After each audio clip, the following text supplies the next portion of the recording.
boa tarde para você. Tá começando mais uma Vida Não Para, agora depois da Santa Missa. Eu sou sua companhia e você é minha por essa próxima hora. Hoje nós vamos te mostrar o segundo episódio da nossa série Agro. A gente vai te mostrar, a gente já está lá em Joinville há algum tempo, mostrando uma escola agrícola no episódio de ontem. E hoje a gente vai continuar falando sobre o processo de trabalho de aprendizagem dessas crianças que têm que aprender a lidar com os animais e também com as plantações. Entendem tudo de plantas e também do agro. E além disso, a gente também vai falar sobre um dia especial. Hoje é dia 2 de abril, Dia Mundial da Conscientização do Autismo. A gente vai te mostrar muito sobre a questão do transtorno do espectro autista e a gente também vai te contar a história do Murilo. A mãe dele já está aqui no estúdio e a gente vai descobrir, como é esse processo de aprendizagem. O filho dela é um escritor, um filósofo e a gente vai entender como ele chegou nesse ponto. E tudo isso com muito amor e muita dedicação, pode ter certeza disso. E agora a pergunta é a seguinte: você é daquelas que vai limpar a casa, adora fazer uma misturinha? Você mistura tudo. Tem ali uma água sanitária, vou misturar com desinfetante, daí tem também um pozinho ali, aquele para tirar qualquer camada de sujeira do piso do banheiro, da parede, do azulejo. Vou fazer aquela mistura e começo a passar mal. Tranca a garganta, respiração fica pesada. Sim, você está fazendo uma bomba caseira, cuidado. A gente vai te dar algumas dicas de que produto pode ser misturado com outro e aqueles que de jeito nenhum você pode misturar para não correr nenhum risco. Bem, e já que a gente está falando desse dia tão especial, falando dos autistas e citando exemplos de mães, de famílias e de crianças que estão vencendo e vencendo de uma maneira muito interessante tudo isso, eu vou te mostrar agora um espaço que é um espaço de fé, de doação e de inclusão social. É o Centro Redentorista Santo Afonso, aqui de Curitiba. Quem foi lá conferir foi o Lucas Marconsoni e ele traz um pouco disso pra gente, que tem tudo a ver com amor e doação, com certeza. Vamos ver?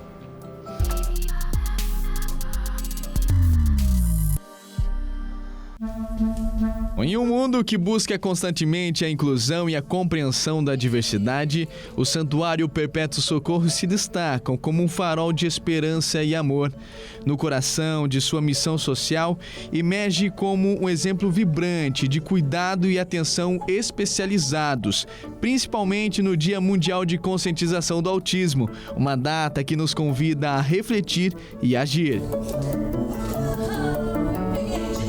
Nas instalações do Centro Redentorista Santo Afonso, crianças com transtorno do espectro autista encontram um santuário de aceitação e compreensão. É mais do que um projeto, é uma jornada compartilhada entre voluntários apaixonados, famílias e crianças, trazendo à luz do potencial ilimitado de cada ser humano, independentemente das suas condições. A Jéssica é fonoaudióloga voluntária e, para ela, fazer esse trabalho é muito gratificante. É um trabalho, assim, incrível, Lógico que não é fácil a gente conciliar, o trabalho na clínica, a vida pessoal, mas a gente eu tiro esse tempo para poder fazer esse trabalho com muito amor aí para a comunidade, para as pessoas que realmente precisam. A iniciativa oferece diversos serviços especializados com foco no bem-estar integral. O Rael, de 4 anos, é um dos atendidos. Segundo a mãe, o serviço humanizado aqui prestado é muito importante. Faz toda a diferença a intervenção precoce, para quem tem autismo. Então, ele já tem evoluído muito, tanto em questão de comportamento e a fala também. Tenho visto, muita diferença nele. Além dos serviços, o projeto cria um espaço de fé e doação, onde as crianças podem explorar sua espiritualidade e sentido de comunidade em um ambiente seguro e acolhedor. Atividades adaptadas e orientadas não apenas para a evangelização, mas também para a inclusão social e o desenvolvimento pessoal das crianças autistas são meticulosamente planejadas. Nós estamos vivendo o Abril Azul, E o Abril Azul é o mês da conscientização sobre o aspecto autista. E o Santuário traz esse projeto mais próximo das pessoas, para trazer conhecimento, sabedoria, né? Todo com uma espiritualidade voltado para a dignidade humana. É um trabalho que a gente tenta fazer de uma forma muito humana, de uma forma muito ligada ao que a igreja, ao que o Santuário Perpétuo Socorro quer da gente. As famílias encontram um suporte inestimável, um lugar onde podem compartilhar suas experiências, desafios e conquistas, criando uma rede de apoio fortalecida pela fé e pela compaixão. Que a gente possa entender e compreender que a igreja se preocupa com a pessoa humana, né? Com o ser humano na sua totalidade. A cada dia eu percebo que a gente consegue, de uma forma ou de outra, ajudar.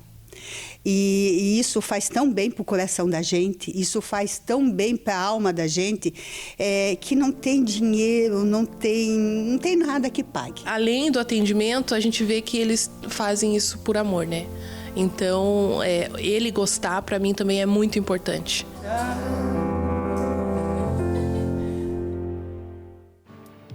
Bom demais, né? A gente vai falar mais sobre esse assunto hoje e daqui a pouquinho eu vou te contar a história da Karina e do Murilo, mãe e filho, juntos, que estão mudando um pouco a história da questão da literatura propriamente dita, porque ele, o Murilo, ele dita as histórias. A gente vai entender daqui a pouquinho um pouco mais. Vocês vão gostar muito. A história é realmente de dedicação e muito amor. Agora vamos viajar um pouquinho mais. Ontem a gente começou a nossa série Agro. A gente está viajando por várias cidades do interior, estamos percorrendo milhares de quilômetros aí para te mostrar um pouco sobre as pessoas que se dedicam à terra, aos animais, às plantações. E hoje, seguindo a nossa linha de raciocínio, começamos com a escola agrícola ontem e hoje você vai ver que aquelas crianças, elas não têm só que se dedicar aos animais ou às plantações, mas também aos estudos ali na sala de aula. Bora?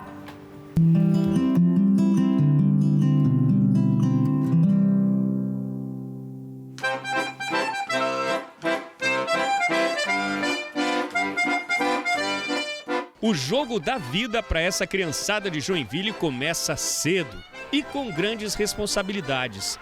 Na Escola Agrícola Municipal Carlos Heinz Funk é ensino e amizade em altíssimo nível. Quando a gente está o dia todo com nossos amigos, vira uma família. Os professores são todos mais integrados na gente, a gente aprende mais fácil, os professores aqui também são muito bons.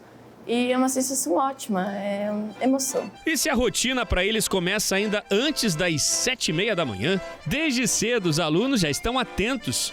No meliponário aprendem que abelhas sem ferrão são também boas produtoras de mel. Os cuidados são com todos os animais. Na pequena granja, no galinheiro, nenhuma dessas aves fica sem receber atenção. E não pense você de casa que entre os 360 alunos só tem filho de agricultor nessa escola não.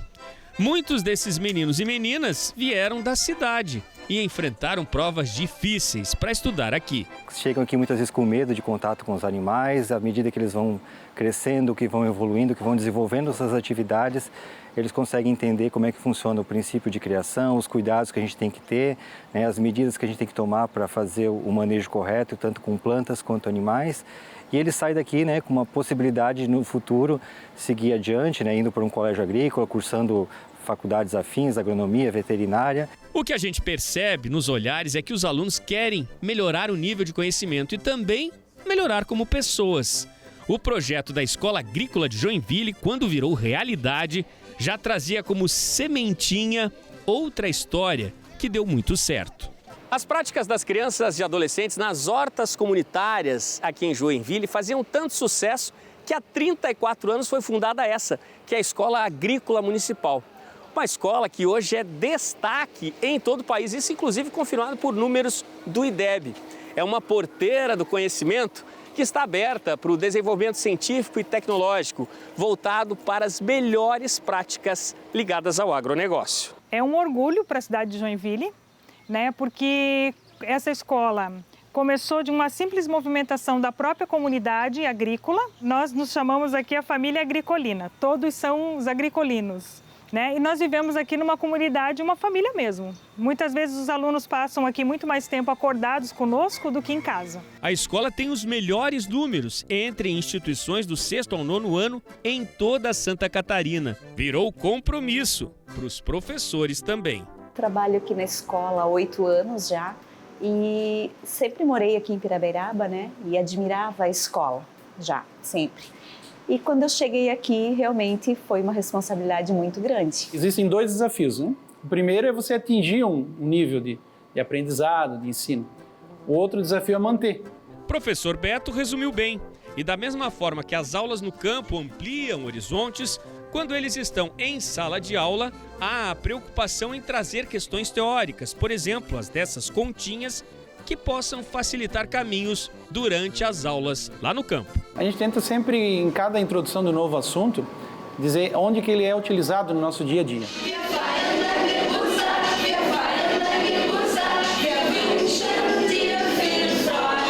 O idioma aí te assustou? Na escola, disciplina faz parte do dia a dia. E as aulas de alemão buscam também deixá-los fluentes em mais uma língua estrangeira. Eles percebem todo esse engajamento, toda essa ordem, eles já vêm com uma maneira diferenciada de ver o mundo e a gente apresenta o mundo através, mesmo que seja de telas, mas a gente tenta transportar eles à mais realidade possível lá da Europa. É muito legal, a gente aprende muita coisa aqui. Não é difícil? Não, se você se empenhar, não é difícil. Am 3., am 4., am 5., Vocês se lembram do Igor, lá do início da nossa reportagem? Uma parte da aula ele traduziu direitinho para mim. Muito difícil essa aula de alemão? Não, a professora ensina bem. E aquela, eu vi ela fazendo uma pergunta para você, o que ela perguntou que você respondeu? Eu não entendi nada. Quando que eu fazia aniversário? Eu faço dia 15 de março de 2011. I have it on 15. März. Orgulho pelos meus alunos, porque todos eles têm muito respeito para com a minha pessoa e eles sabem que eu também respeito eles. E disciplina, organização é tudo. Ali acontece a aprendizagem. Gente, os desafios são muitos aqui. Nossa visita foi de muito aprendizado e também num clima leve, de amizade e diversão. Tchau, turma! Que prazer para nossa equipe ter conhecido vocês.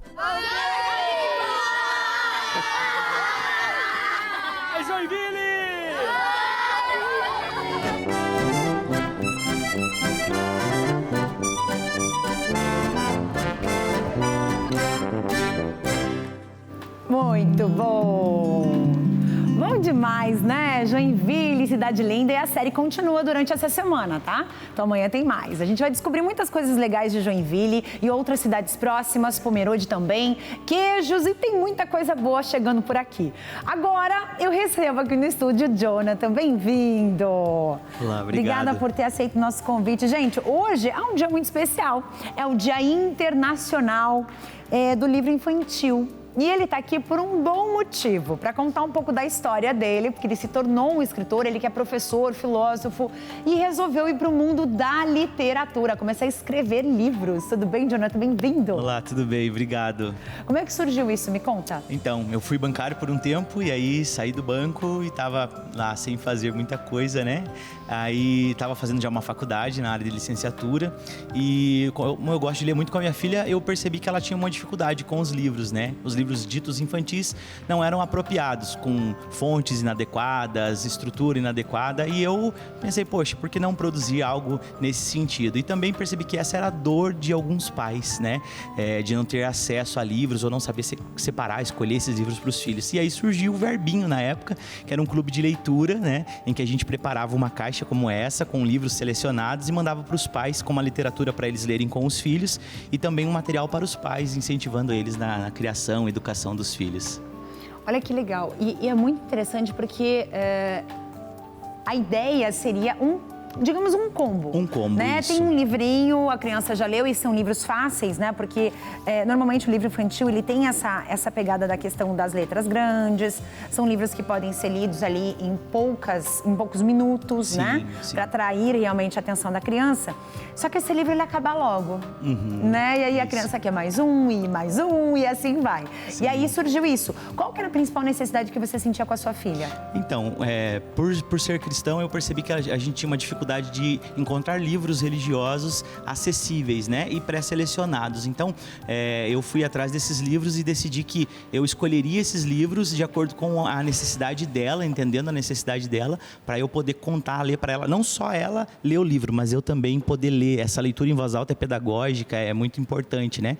Então, veio dessa necessidade com a minha filha, que também era necessidade de outros pais, e aí o verbinho surgiu, né? Verbinho justamente pela questão da palavra, o verbo, né? Que é a ação que faz acontecer. E é muito legal porque a gente está num momento que estão surgindo muitos filmes, muitas séries voltadas à história de Jesus, à história da criação do mundo. E isso tudo você verbaliza, digamos assim, na escrita, nos livros, né? Sim, sim. E aí, a princípio, usando livros de outros autores, né? Esse livro foi um livro que a gente trata o tema da ansiedade, um tema cosmovisão cristã, mas tratando da ansiedade, que é uma realidade das nossas crianças hoje em dia. Então, nós trabalhamos com esse livro, foi um deles. E eu também escrevi um livro que está agora, possivelmente vai ser lançado ainda esse ano, focado também na literatura cristã, mas com esse objetivo de evangelizar e o pai poder ter esse tempo de qualidade com o filho. Olha que legal. Então, por exemplo, digamos, a caixinha, né? Ela vem com alguns livros, vem até com uma Bíblia, olha que legal. A Bíblia para meninos, aí vem também dica para pais, os princípios bíblicos da família. Então, quer dizer, eu acho que buscar isso, né? Buscar incentivar essa leitura não só para a criança, mas também para os pais, né? Para os pais. Porque tem muitas crianças que ainda não estão na fase pedagógica, ainda não sabem ler e escrever. E os pais precisam ler esses livros para esses pequenininhos aí, né? Sim, até os que já leem, né? É muito importante. Essa leitura não pode parar mesmo com os filhos grandes, porque esse momento de família não tem preço, né? A gente sempre mandava uma lembrancinha, nesse caso aqui, um joguinho que a gente mandou confeccionar, em que a família podia sentar com os filhos, desmontava ele e ia montar as pecinhas e tal, para ter esse tempo abrir? junto. Pode, por favor. Vou abrir para ver, porque adoro mexer nas coisas que o pessoal traz aqui. Eu sou uma que gosto mesmo, abro todas as embalagens. Só vira ele porque vai cair as peças. É Isso, assim, pra né? cima. Então tá, vamos ver tira aqui. o papelzinho que a gente fazia uma instrução. Ai, que legal. E aí eles teriam que gastar um tempo juntos, né? Preparando todo esse... É como se fosse um quebra-cabeça mesmo, né? Só que de madeira, olha que legal. Então você tira todas as pecinhas daqui e daí você vai montando. Muito N legal. formas, né? De montar. Tem várias maneiras personalizado. Mesmo. Não precisa seguir só essa, né? São várias formas, muito bom. E que dica você daria para o pai e para a mãe que estão com essa dificuldade? Porque a maioria das pessoas que eu recebo aqui, a maioria das pessoas que a gente conversa, a gente encontra na rua, elas reclamam de uma coisa é fato. Carla, meu problema é tirar o eletrônico da mão do meu filho. Não tem jeito, uma briga danada em casa, como é que eu faço, né? Então, quer dizer, começar a inserir, né, a questão dos livros na vida da criança desde cedo, né? Sim. Primeiro de tudo, tire o celular, porque esse celular não é da criança, é do pai, foi ele que comprou. Exatamente. Então ele tem autoridade, né? Um livro recentemente chamado A Fábrica de Cretinos Digitais fala que nesse último momento, pela primeira vez na história, o QI dos filhos está inferior ao QI dos pais, em razão desse uso excessivo das telas. Então, inserir literaturas de forma gradual, deixando a criança, a princípio, escolher o que ela quer ler, né? Porque às vezes o pai quer selecionar o que o filho quer ler. Primeiro, deixa ele ter o gosto pela leitura. Gibis, almanaques, pequenos livros, e depois o pai vai filtrando, vai incentivando o filho, né? Direcionando os gostos pela leitura. Então, primeiro de tudo, vamos tirar o celular. Menos telas, mais livros, mais tempo em família com os filhos. Não, isso é bem interessante. Então, para quem está assistindo a gente, fica a dica aí. Adorei esse joguinho. Maravilhoso. Tá? Não vai embora com ele, tá? Não, deixa aqui não vou. comigo. Adorei mesmo, bom demais. E outra questão é que tipo de livro indicado? Os livros todos, eles têm a indicação ali para faixa etária, porque a gente percebe uma adultização de muitas crianças. Eu não quero ler livros de 4 anos. Eu tenho 4 anos, mas eu quero ler livros aí de 10, 12 anos, né? Como que a gente consegue trazer essas histórias para as crianças e fazer com que elas entendam que elas têm aquela idade? Eu acho que a maior questão não é nem a criança que é sozinha, é a criança que tem irmão. Quando o irmão é muito mais velho, o pequenininho quer acompanhar o irmão mais velho, né? Sim, sim. Às vezes os livros trazem uma indicação para a faixa etária, né? O que facilita, o que recomenda ali de acordo com a necessidade da criança. Mas um clube de assinatura é o ideal porque isso já vem formatado da empresa que faz isso, do grupo que faz isso, porque é selecionado por pessoas pedagógicas, pessoas formadas que têm esse conhecimento e vai fazer a recomendação adequada. Então, ou vai pelo livro que tem essa recomendação, ou um bom clube de assinatura, que esse livro já vai selecionado de acordo com a faixa etária. Então você estuda aquela família. Sim, digamos assim, eu vou ver, o pai tem que idade, a mãe, os filhos, para você poder selecionar, então, esses livros e enviar para as pessoas. Isso, a gente tem um cadastro das crianças para saber a idade delas também e de acordo com a instrução pedagógica também, né? Porque a faixa etária do conhecimento cognitivo da criança, né? De acordo com o que a gente estuda, a gente sabe qual que é a necessidade daquela criança. Então, tem um estudo da família, às vezes tem 2 filhos, a gente preparava uma caixa já direcionado para as 2 crianças e tal. Isso é muito então, legal. ter ali pedagogos, pessoas preparadas para fazer essa seleção. Jonathan, adorei conversar com você. Muito obrigado pela oportunidade. Parabéns pela tua iniciativa em começar a mudar, mudou a tua vida, mudou a vida da tua filha e está mudando a vida de outras tantas crianças, né? Muito obrigada pela tua presença aqui. Obrigado pela oportunidade. E você que está em casa, intervalo voando daqueles rapidinhos e daqui a pouco eu volto com várias dicas, mas entre elas, aquela dica da misturinha do produto de limpeza. Você gosta de fazer essa misturinha? Cuidado com as bombas caseiras aí, hein? Eu volto já.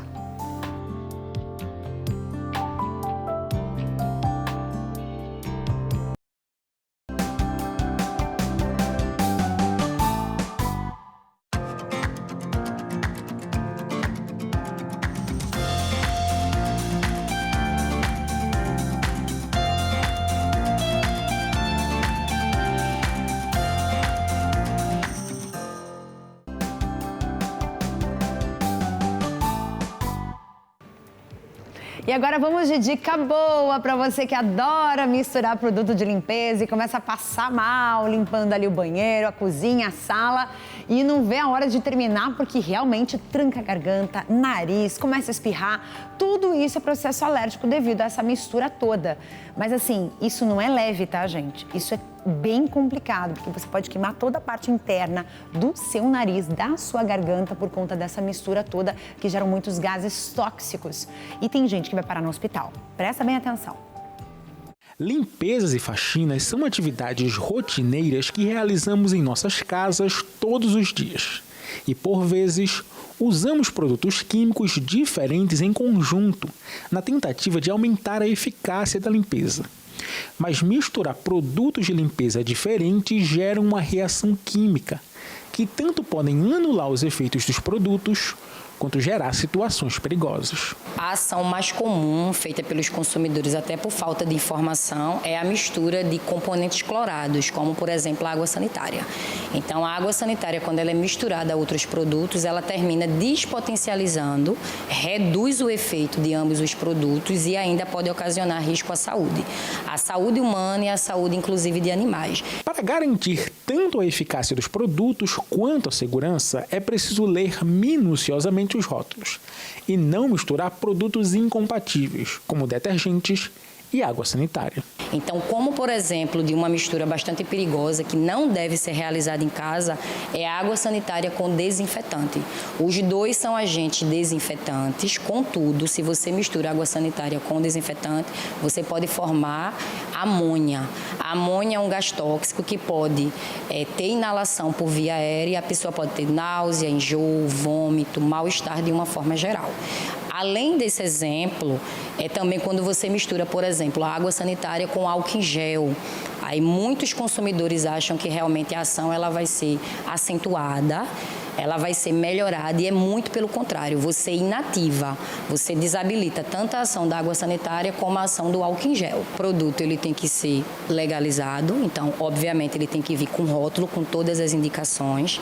Segundamente, você tem que ler minuciosamente o rótulo, tem que ter cuidado, porque no rótulo de fato vai ter as informações necessárias numa situação de emergência, contraindicação, forma de armazenagem e também a questão da composição do produto.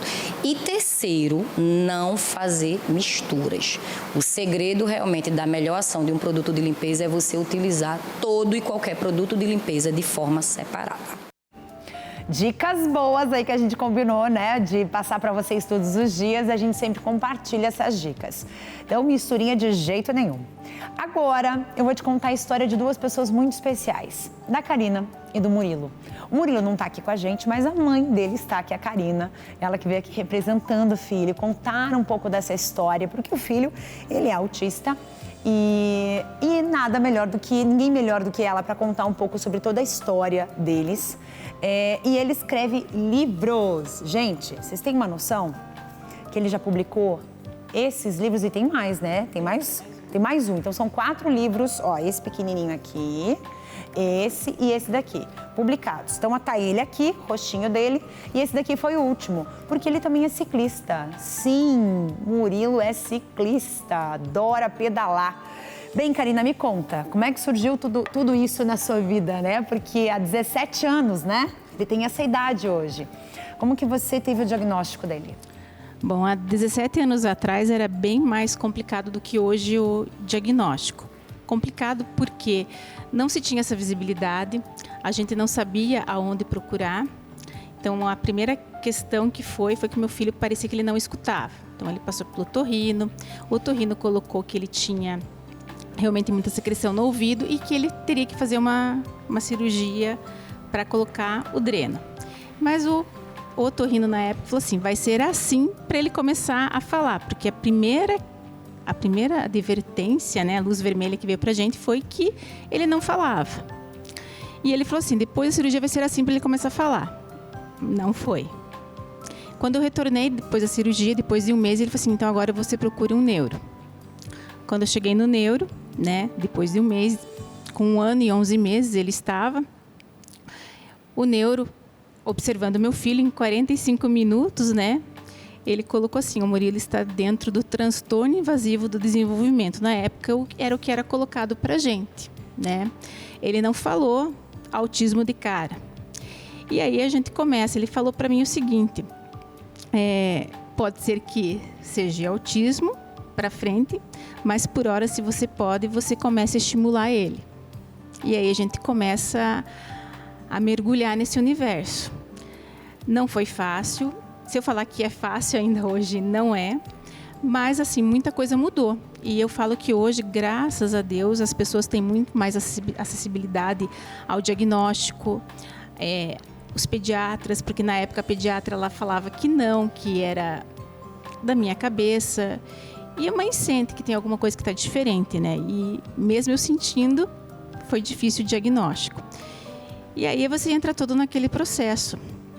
Aceitação, o inconformismo. Hoje o meu filho fala que dessa questão de você aceitar é uma coisa, se conformar é outra. Aceitar é você dizer assim, meu filho vai ser autista, não tem cura. E se conformar é você querer sempre evoluir. E a gente evoluiu muito. E bota evolução nisso. Quando que começou essa paixão pela literatura, pelos livros? Porque você estava me contando que ele, propriamente dito, ele não escreve, ele dita. Não, né? ele dita. Ele dita e você escreve? Sim. Então, começou na pandemia. E o Murilo coloca exatamente isso. Na época em que todo mundo ficou preso, foi a época que ele se libertou. Porque ele fala que cada palavra que ele joga, que ele forma um texto, é como se ele estivesse trabalhando a sua liberdade mental. É como se ele vivesse num caos mental e ele conseguisse se organizar através dos textos. Essa forma dele começar a se expressar é uma maneira muito diferente, muito inusitada. Coloco assim, meu filho ele é não falante, ele tem uma apraxia severa da fala. Porém, durante a pandemia, naquele processo de assim, eu vou alfabetizar meu filho, eu vou ficar com meu filho o tempo todo e vou alfabetizar e vou ver o que vai dar nisso, já que ele não está indo para a escola. E nesse processo, eu fui começando a entender a linguagem dele. Descobri que ele sabia ler, mas ele ainda não escrevia. Ele copia tudo em caixa alta, mas ele não escreve com autonomia. E um dia veio uma tarefa da aula de português, eu estava adaptando, e essa tarefa era fazer um texto. E eu falei assim, ele vai me jogar algumas palavras, eu vou entender e vou fazer o texto. Não. Ele deu o texto pronto, ditado. Foi um trechinho assim, bem pequenininho. Levamos quase 2 horas para fazer. No final eu estava assim, isso aconteceu? Extasiada. É verdade? E a partir daquele dia, a gente começou a fazer minúsculos textos. E a cada dia eu ia começando a compreender mais e ia anotando todos esses textos dele. Chegou uma altura do campeonato, ele olhou para mim e falou assim, mãe, você faz um livro para mim? E eu respondi assim para ele, Murilo, a tua mãe não tem tempo nem de ir no banheiro sossegada. Você quer que eu faça um livro para você? Na minha cabeça, eu pensava que ele queria que eu contasse a história dele. Não. Não era isso. Não era isso. Ele estava com o livro pronto. Meu Deus. E o primeiro livro dele é um livro que ele fala muito dessa fé. O Murilo, ele não veio só para falar de autismo. Ele tem uma fé, uma espiritualidade que é algo que a gente não tem.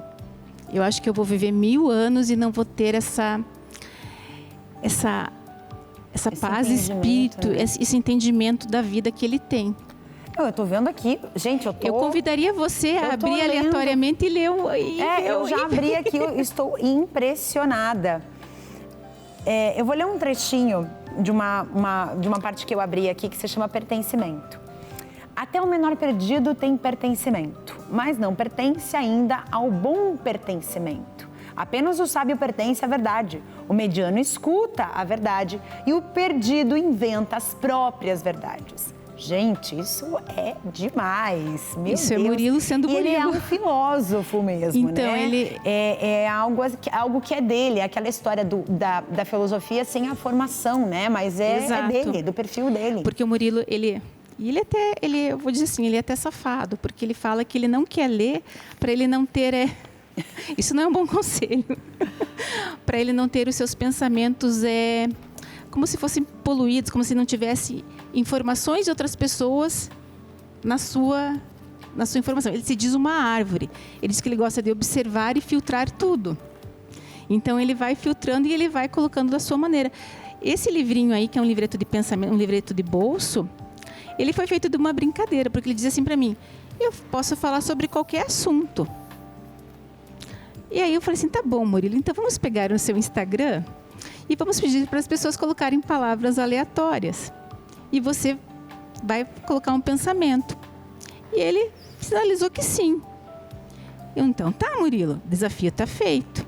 E as pessoas começaram a colocar palavras. E são as palavras que estão nesse livro. Gente, é impressionante. Foi num final de semana, no tempo que fica o story ali no Instagram. Bem, Karina, você vai ficar aqui comigo. A gente vai continuar essa nossa conversa, só que eu vou convidar mais uma pessoa para entrar nesse assunto agora. É o Dr. Vinícius de Goder Marques, ele é defensor público de Paranaguá. Paranaguá é uma cidade que fica aqui no litoral do Paraná.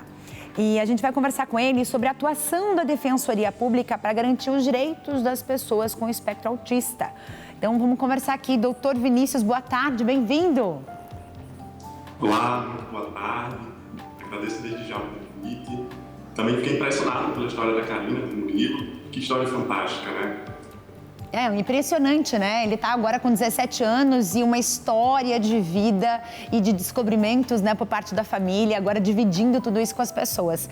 Doutor, o que a Defensoria Pública hoje faz pelas crianças autistas, pelos adultos autistas, enfim, por quem tem o espectro autista? Perfeito. A Defensoria Pública é uma instituição que está prevista na Constituição para garantir o acesso à justiça para aquelas pessoas mais vulnerabilizadas, mais necessitadas, que muitas vezes não têm condições de arcar com o custo de um advogado para pleitear um eventual pedido diretamente na justiça.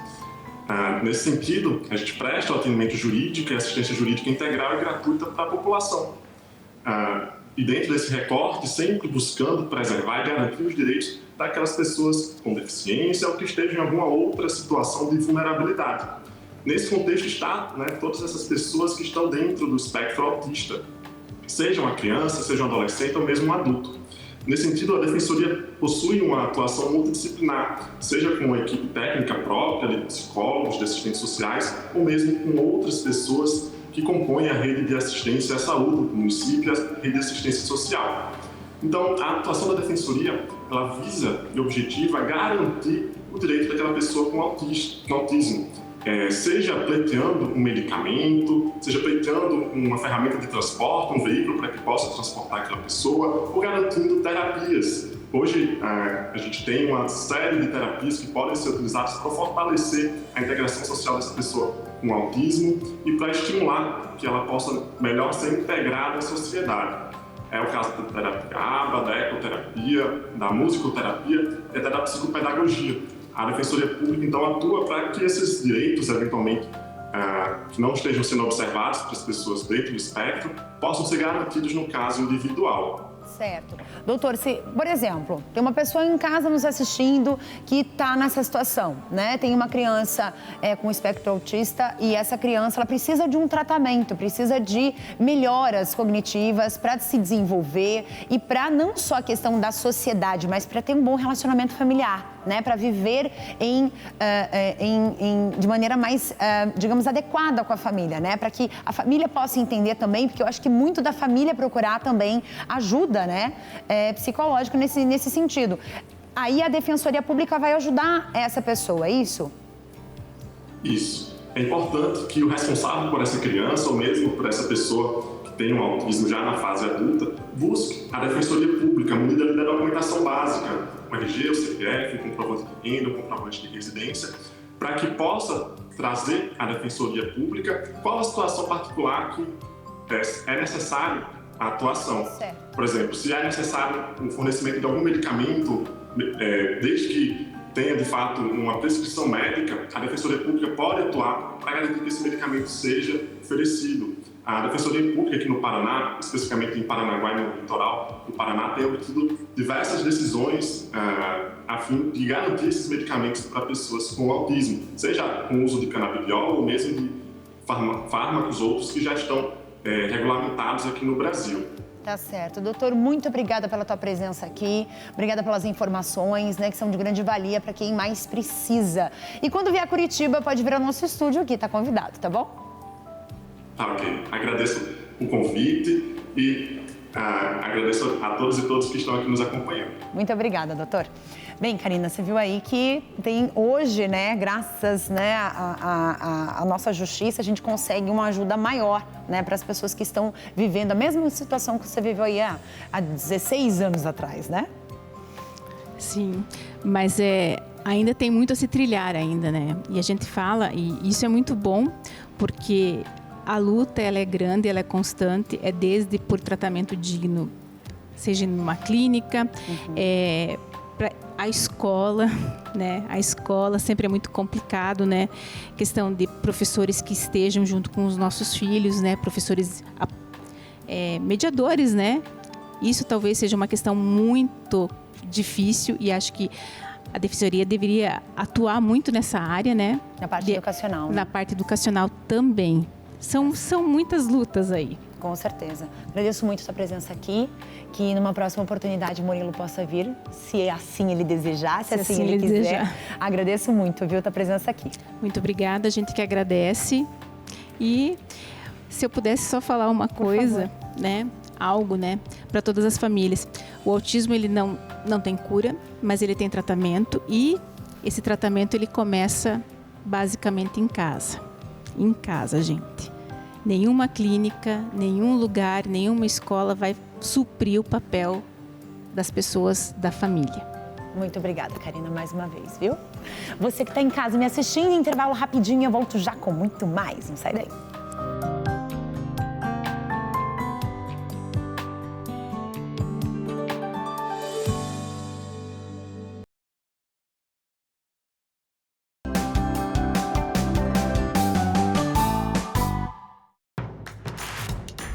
Não perca mais nenhum vídeo da TV Evangelizar. Inscreva-se agora.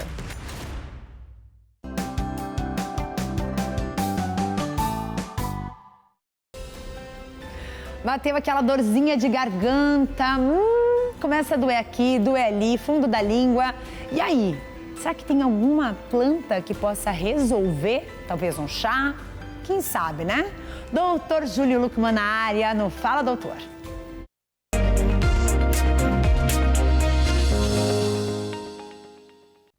A vida não para! Super dica de planta para problemas de infecção de garganta. Um dos anti-inflamatórios mais incríveis que você encontra na natureza é esta planta que você está vendo no meu jardim aqui, que é a manjerona. A manjerona é da mesma família do orégano. O orégano está aqui do ladinho da manjerona e assim como nós temos uma terceira planta que é muito comum e fácil de ser mantida nos seus jardins, que é esta plantinha aqui, chamada de tomilho. Todas essas plantas têm ação antibacteriana, antivírus. Então, quando uma pessoa está com uma gripe, quando uma pessoa está com aquela inflamação de garganta, você faz um chá ou da manjerona, ou do nosso querido orégano, ou você faz do tomilho e faz o gargarejo e toma isso durante 5 dias. Simples, fácil e útil. Dr. Júlio Luckman na área, beijo gigante, fui, tchau. Manjerona, Santa Manjerona, aí para te ajudar nas dores de garganta. E aí, para crianças, para adultos, para todo mundo. Agora, você que quer renovar ou quer, de repente, presentear quem você ama, eu sei que tem muitos aniversários chegando por aí, viu? Tem um ano inteiro ainda, né, Denise? Bem-vinda. Para a gente escolher um presente bem legal e tem novidade, tem lançamento. Toda semana tem coisa nova, Toda né? semana tem. Boa tarde e hoje eu quero fazer um convite para você que está nos acompanhando. Já conhece a Produtos que Evangelizam? Temos 2 lojas físicas, uma aqui em Curitiba, ao lado do Santuário, e outra no centro de Fortaleza. Nas nossas lojas você vai conhecer todos os nossos produtos. Temos também a nossa loja virtual. Então temos a parte de vestuário para toda a família, masculino, feminino, infantil. Esse que eu estou mostrando aqui hoje é dedicado a Jesus das Santas Chagas. Pensando também no Dia das Mães, para quem vai comprar pela internet, a nossa linha Cristal, que está impecável. Então vale a pena conferir, vai presentear a mãe, a esposa. E também na parte de livros e bíblias. Hoje eu trouxe a nossa Bíblia, que é o lançamento, com a letra grande e a capa dura, né? Então você pode usar, ela não vai amassar. Para quem tem problema de visão, ela é ótima para as pessoas mais velhas também de idade e também para as crianças, a nossa Bíblia infantil. Então todos esses produtos que eu estou mostrando aqui hoje e muito mais você vai encontrar na produtosqueevangelizam.com.br. E também na parte de convite, o nosso catálogo, né, Carla? Esse é maravilhoso. Eu trouxe aqui, já está dedicado ao Dia das Mães. Então, para quem deseja revender, vai aumentar a renda da família, né? Começando o mês novo, então ajudando a família e também para pessoas físicas. Então, tem lojas que tem a cara da Produtos que Evangelizam, é só nos procurar. No catálogo tem tudo. Gente, e tá muito legal, porque o catálogo bom dele é que se você tá longe, tô muito longe, não tem loja aqui, e também não tô conseguindo comprar pelo site, pronto. O catálogo você pode revender, você consegue uma grana extra, ajuda na renda da família. Ajuda na renda da família. Vai evangelizar também. E aí espalha a evangelização por todos os cantinhos do Brasil. Obrigada, Denise. Obrigada, Carla. Beijo, querida. Beijo. Otomodelação. Você já ouviu falar em otomodelação? Então, para quem tem aquela famosa orelhinha para frente, que muita gente chamava aí antigamente de orelha de abano, então, você sofre com isso? Então, tem muita gente que ainda passa por dificuldade, principalmente as crianças, né? A gente sabe como funcionam as escolas, né? A criançada acaba puxando a orelha do amiguinho, a orelhinha dele é para frente. A otomodelação vem para dar um jeito nisso, só que é um procedimento não cirúrgico. Mas como funciona? Olha só. Em um mundo onde a aparência muitas vezes dita as regras de aceitação social, cerca de 5% das crianças encontram-se em desvantagem devido às orelhas proeminentes. Uma condição apontada pela Sociedade Brasileira de Pediatria como causa de constrangimento e impacto negativo na autoestima de muitos jovens. Contudo, a medicina estética apresenta uma solução promissora: a otomodelação. A harmonização de orelhas, ela vem realmente para complementar toda a face do paciente, porque hoje em dia a gente pensa muito em harmonização, e harmonização de face, né? Pensa no preenchimento, no botox e os outros procedimentos. E a orelha, ela vem como esse contexto, né? Em harmonizar a face como um todo do paciente. A Renata Ribeiro lembra de sua infância. Ela sofreu durante muito tempo com as orelhas abertas. Esse desconforto estético fez ela procurar ajuda profissional. Eu sempre ficava muito constrangida quando eu tinha que prender o cabelo, porque na infância eu via muitos comentários negativos, bullying na escola. Então, às vezes, quando eu precisava prender o cabelo para treinar ou até mesmo para trabalhar, eu não conseguia, ou fazer algum penteado diferente mesmo, sabe? Então, eu sempre ficava de cabelo solto. E no calor era bastante incômodo também. No caso dela, nós usamos um fio absorvível. Como que era uma orelha aberta pequena, e o fio nós conseguimos fechá-la, causando uma harmonização de orelhas juntamente com uma harmonização facial, melhorando a autoestima do paciente. Foi através das redes sociais que Renata ficou sabendo da cirurgia de otomodelação. Agora, após realizar o procedimento, a vida é outra. Posso usar o cabelo preso para sair, para fazer penteados, para trabalhar, coisa que antes eu não sabia o que era fazer isso, então eu estou muito satisfeita. O procedimento é caracterizado por sua abordagem rápida e minimamente invasiva, oferecendo resultados satisfatórios sem o desconforto de técnicas mais agressivas. Especialistas da área enfatizam que a otomodelação não só corrige a malformação das orelhas, mas também contribui significativamente para o bem-estar psicológico dos pacientes. O nosso objetivo é promover saúde e bem-estar. Com isso, temos a consequência de melhorar a autoestima das pessoas. Melhorando a autoestima das pessoas, o paciente, a pessoa, tem uma vida melhor, uma qualidade de vida melhor, desenvolvendo um bem-estar no geral. A otomodelação estética se apresenta, portanto, como uma alternativa viável e transformadora, capaz de resgatar a confiança de crianças e jovens afetados pela condição de orelhas proeminentes, abrindo caminho para uma nova fase de autoaceitação e bem-estar. Muito bom, viu só? Tecnologia vem para ajudar, né? Muitas vezes a gente pensa, não, a tecnologia ela atrapalha, mas ela também ajuda. A gente tem que pensar nisso, principalmente quando se trata de medicina. Agora é o seguinte, vamos mostrar aqui o Instagram da TV. Você que quer participar, você pode mandar sugestões pra gente, ou você pode mandar aí as informações da sua cidade, da sua região, por aqui, através do @evangelizartv. E se você é artista, se você é artista plástico, se você é artesão, artesã de todo o Brasil, tá aqui, ó. Hoje, aliás, essa semana nós estamos expondo, né, as peças da Eve. A Eve que foi pra Rússia, descobriu lá na Rússia os animaizinhos perfeitamente iguais aos reais. E ela começou a fazer. E aqui os olhares, ontem ela esteve aqui, a gente conversou bastante sobre isso e o que me impressionou foi a veracidade, né, desses animaizinhos, os olhinhos, a pálpebra, tudo muito bem desenhado, como o real mesmo. Então você tem animaizinhos muito próximos daqueles que já existiram, que existem. Tem muitas pessoas que fazem esse tipo de encomenda para ela. Pedem, olha, mandam uma foto do seu cachorrinho e eu quero fazer que você faça um igualzinho a esse. E aí ela faz um trabalho muito legal com lã, ela tinge a lã, ela faz todo um trabalho muito especial para transformar esses bichinhos de pelúcia em bichinhos quase reais. E aí você também pode participar. É só enviar através desse Instagram, você vai enviar o que exatamente? Fotos, vídeos aí das suas peças, das suas obras e claro que a gente vai estar aqui trazendo. Mas eu estou muito longe, não tem problema. Independente da região de onde você esteja conversando com a gente vai dar um jeito das suas peças chegarem até aqui e a gente vai expor por uma semana para todo o Brasil. Você já imaginou? Bom demais, né? E agora eu encerro o programa agradecendo a sua audiência, te desejando uma terça-feira abençoadíssima e amanhã a gente está de volta. Tchau, Brasil!